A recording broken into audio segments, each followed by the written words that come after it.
अस्सलाम वालेकुम व्यूअर्स, मैं आज आपको एक चीज़ बताना चाहता हूँ कि जैसे कि आप घर में यूज़ करते हैं टोमेटो और धनिया।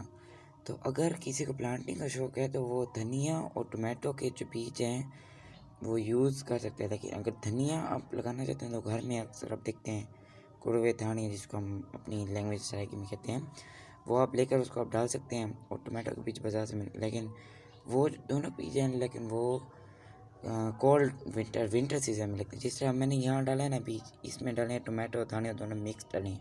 इधर भी डाला है, इधर मैंने बीज डाले हुए हैं और इधर डले हैं, तो ये निकले हुए हैं। उसके बाद आप ये मनी प्लांट लगाने का बहुत आसान तरीका है, आप गर्मियों में इसको लगाएं ज़रूरी। और ये मैंने बीज डाले हैं तो ये निकले भी हैं धनिया और टोमेटो के, यहाँ पर भी डले हुए हैं, देख लें।